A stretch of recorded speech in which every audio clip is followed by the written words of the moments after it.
بسم اللہ الرحمن الرحیم۔ وہ جن پر جنت حرام کر دی گئی۔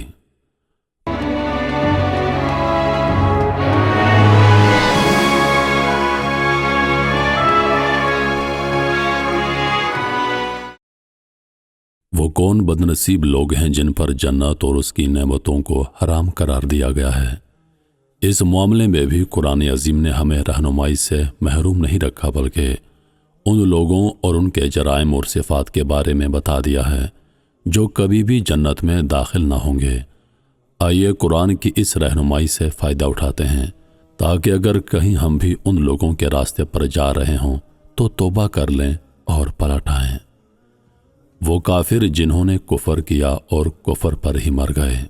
جو لوگ کفر کرتے ہیں اور کافر ہی مر جاتے ہیں، قرآن حکیم ان کے بارے میں ہمیں بتاتا ہے کہ ان کا یہ گناہ کبھی معاف نہیں کیا جائے گا اور وہ جنت میں کبھی نہیں جائیں گے۔ سورہ محمد آیت نمبر 47۔ جن لوگوں نے کفر کیا اور اللہ کی راہ سے روکا پھر کفر کی حالت میں ہی مر گئے، ان کو اللہ ہرگز معاف نہ کرے گا۔ سورۃ البقرہ آیت نمبر 2۔ جن لوگوں نے کفر کیا اور کفر کی حالت میں ہی مر گئے، ان پر اللہ اور فرشتوں اور تمام انسانوں کی لعنت ہے۔ اسی لعنت کی زندگی کی حالت میں وہ ہمیشہ رہیں گے، نہ ان کی سزا میں کوئی تخفیف ہوگی اور نہ انہیں پھر کوئی دوسری مہلت دی جائے گی۔ سورہ آل عمران آیت نمبر 3۔ یقین رکھو جن لوگوں نے کفر اختیار کیا اور کفر کی حالت میں ہی جان دی، ان میں سے کوئی اگر اپنے آپ کو سزا سے بچانے کے لیے روئے زمین بھر کر بھی سونا فدیہ میں دے دے تو اسے قبول نہ کیا جائے گا۔ ایسے لوگوں کے لیے دردناک سزا تیار ہے اور وہ اپنا کوئی مددگار نہ پائیں گے۔ ان کافروں سے قیامت کے روز کہا جائے گا، جیسا کہ سورۃ الاحقاف کی آیت نمبر 46 ہے۔ پھر جب یہ کافر آگ کے سامنے کھڑے کیے جائیں گے تو ان سے کہا جائے گا، تم اپنے حصے کی نعمتیں اپنی دنیا کی زندگی میں ختم کر چکے اور ان کا لطف تم نے اٹھا لیا۔ اب جو تکبر تم زمین میں کسی حق کے بغیر کرتے رہے اور جو نافرمانیاں تم نے کی، ان کی پاداش میں آج تم کو ذلت کا عذاب دیا جائے گا۔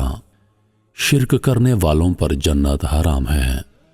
اللہ پاک نے ہمیں پیدا فرمایا ہے، وہ ہمیں رزق دیتا ہے، اس کی بنائی زمین و کائنات میں ہم رہتے ہیں اور ہماری زندگی کے تمام اسباب و وسائل اسی نے مہیا کیے ہیں۔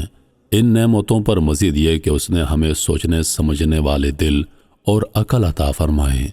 غرض خدا کی نشانیوں میں غور و فکر کیجئے تو جانیں گے کہ کائنات میں بلا شرکت بس اللہ ہی کی حکومت، بادشاہی اور فرمانروانی چل رہی ہے، اور ہماری زندگی کا ایک ایک سانس خالص اس کی عطا، کرم اور مہربانی ہے، جس میں کسی دوسرے کی کوئی شرکت نہیں۔ اور اسی اقرار و عہد کا وہ ہم سے مطالبہ بھی کرتا ہے کہ ہم بس اسی کی بندگی اور اطاعت کریں اور اس کی ذات، صفات، حقوق بندگی، اختیارات، ارادوں، فیصلوں، بادشاہی اور حکومت میں کسی کو شریک نہ کریں۔ اب اس ایک ہی اللہ کی تخلیق ہو کر، اس کا دیا ہوا رزق کھا کر اور اس کے بنائے ہوئے زمین و آسمان کی حدود میں رہ کر جب ہم اس کے ساتھ دوسروں کو شریک کرتے ہیں تو یہ وہ انتہائی سنگین جرم ہے جس سے بڑا ظلم اور کوئی نہیں۔ بے شک شرک بہت بڑا ظلم ہے، اور یہ بات قرآن میں اپنے محبوب بیٹے کو نصیحت کرتے ہوئے ایک ایسے شخص کی زبانی ہمیں بتلائی گئی جن کو اللہ تعالیٰ نے حکمت عطا فرمائی تھی۔ سورۃ اللقمان آیت نمبر 31۔ ہم نے لقمان کو حکمت عطا کی تھی کہ اللہ کا شکر گزار ہو۔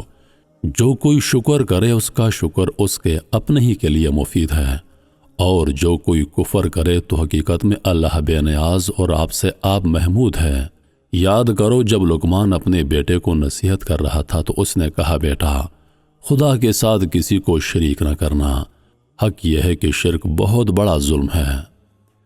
سیدنا عبد الرحمن بن ابی بکر اپنے والد سیدنا ابو بکر سے روایت کرتے ہیں، انہوں نے کہا کہ ہم رسول اللہ کے پاس تھے۔ آپ نے فرمایا کہ کیا میں تم کو بڑا کبیرہ گناہ نہ بتلاؤں؟ 3 بار آپ نے یہی فرمایا، پھر فرمایا کہ اللہ کے ساتھ شرک کرنا یہ تو ظاہر ہے کہ سب سے بڑا کبیرہ گناہ ہے، دوسرا ماں باپ کی نافرمانی کرنا، تیسرے جھوٹے گواہی دینا، جھوٹ بولنا۔ آپ اٹھ کر بیٹھ گئے اور بار بار یہ فرمانے لگے تاکہ لوگ خوب آگاہ ہو جائیں اور ان کاموں سے باز رہیں۔ سیدنا ابو ہریرہ رضی اللہ تعالی عنہ سے روایت ہے کہ رسول کریم نے فرمایا کہ 7 گناہوں سے بچو جو ایمان کو ہلاک کر ڈالتے ہیں۔ صحابہ نے کہا کہ یا رسول اللہ وہ کون سے گناہ ہیں؟ آپ نے فرمایا اللہ کے ساتھ شرک کرنا، جادو کرنا، اس جان کو مارنا جس کا مارنا اللہ تعالیٰ نے حرام کیا ہے، سود کھانا، یتیم کا مال کھانا، اور لڑائی کے دن کافروں کے سامنے سے بھاگنا، اور شادی شدہ ایماندار پاک دامن عورتوں کو جو بدکاری سے واقف نہیں ان پر تہمت لگانا۔ اللہ کے ساتھ دوسروں کو شریک ٹھہرانا بہت بڑا ظلم اور بدترین جرم ہے۔ یہ ایسا بھیانک اور گھناؤنا کام اور ایسی خوفناک غلطی ہے کہ جو شخص شرک میں ملوث رہا اور توبہ کیے بغیر مر گیا اور اللہ کے ہاں اس حال میں حاضر ہوا کہ ساتھ میں شرک لیے ہوئے ہے، تو اس کا یہ گناہ اس کو دوزخ میں لے کر جائے گا، کیونکہ یہ اللہ کی کتاب میں ناقابل معافی گناہ ہے اور اس کے مرتکب پر اللہ نے جنت کو حرام قرار دیا ہے۔ سورۃ النساء آیت نمبر 4۔ اللہ بس شرک ہی کو معاف نہیں کرتا، اس کے ماں سوا دوسرے جس قدر گناہ ہیں وہ جس کے لیے چاہتا ہے معاف کر دیتا ہے۔ اللہ کے ساتھ جس نے کسی اور کو شریک ٹھہرایا اس نے بہت ہی بڑا جھوٹ تصنیف کیا اور بڑے سخت گناہ کی بات کی۔ سورۃ المائدہ آیت نمبر 5۔ جس نے اللہ کے ساتھ کسی کو شریک ٹھہرایا اس پر اللہ نے جنت حرام کر دی اور اس کا ٹھکانہ جہنم ہے، اور ایسے ظالموں کا کوئی مددگار نہیں۔ سورۃ الزمر آیت نمبر 39۔ اے نبی تمہاری طرف اور تم سے پہلے گزرے ہوئے تمام انبیاء کی طرف یہ وحی بھیجی جا چکی ہے کہ اگر تم نے شرک کیا تو تمہارا عقل ضائع ہو جائے گا اور تم خسارے میں رہو گے، لہٰذا تم بس اللہ کی بندگی کرو اور شکر گزار بندوں میں سے ہو جاؤ۔ شرک وہ نجاست اور گندگی ہے جس کے ساتھ کوئی عبادت قبول نہیں ہوتی۔ سورۃ النساء آیت نمبر 4۔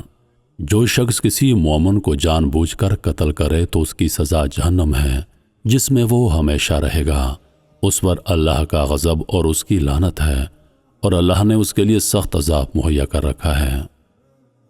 سورۃ البقرہ آیت نمبر 2۔ جو لوگ سود کھاتے ہیں ان کا حال اس آدمی کی طرح ہوتا ہے جسے شیطان نے چھو کر باولا کر دیا ہو، اور اس حالت میں ان کے مبتلا ہونے کی وجہ یہ ہے کہ وہ کہتے ہیں تجارت بھی تو آخر سود ہی جیسی ہوتی ہے، حالانکہ اللہ نے تجارت کو حلال کیا ہے اور سود کو حرام۔ لہٰذا جس شخص کو اس کے رب کی طرف سے یہ نصیحت پہنچے اور آئندہ کے لیے وہ سود خوری سے باز آ جائے تو جو کچھ وہ پہلے کھا چکا اس کا معاملہ اللہ کے حوالے ہے، اور جو اس حکم کے بعد پھر سے وہی حرکت کرے وہ جہنمی ہے جہاں وہ ہمیشہ رہے گا۔ سیدنا عبداللہ بن مسعود نبی پاک سے روایت کرتے ہیں کہ آپ نے فرمایا وہ شخص جنت میں نہ جائے گا جس کے دل میں رتی برابر بھی غرور اور گھمنڈ ہوگا۔ غرور، تکبر اور دوسروں کو حقیر جاننا، یہ سب وہ خطرناک ترین گناہ ہیں کہ اگر ان سے توبہ نہ کی جائے اور ان پر انسان کو موت آ جائے تو یہ انسان کو جنت اور اس کی نعمتوں سے محروم کر دیتے ہیں۔ یہ بھی واضح رہے کہ کسی جرم کی سزا اس کے دورانیے پر نہیں بلکہ نوعیت پر ہوتی ہے، اور تمام پیش کردہ جرائم خدا کی نظر میں ایسی سنگین نوعیت کے ہیں کہ جو انسان کے لیے جنت سے محرومی اور جہنم کی سزا کی صورت میں بہت بڑے نقصان اور خسارے کا باعث بن جاتے ہیں۔ آئیے اللہ کے حضور توبہ کریں تاکہ اگر ہم سے جانے یا انجانے میں یہ گناہ سرزد ہوں تو اللہ ہمیں معاف فرما دے، اور دعا کریں کہ آئندہ ہمیں ان تمام گناہوں سے بچنے کی اللہ پاک توفیق عطا فرمائے جو ہم پر جنت کو حرام کرنے کا باعث بن سکتے ہیں۔ اے اللہ، ہم تجھ سے جنت کا سوال کرتے ہیں اور آگ کے عذاب سے تیری پناہ مانگتے ہیں۔ آمین یا رب العالمین۔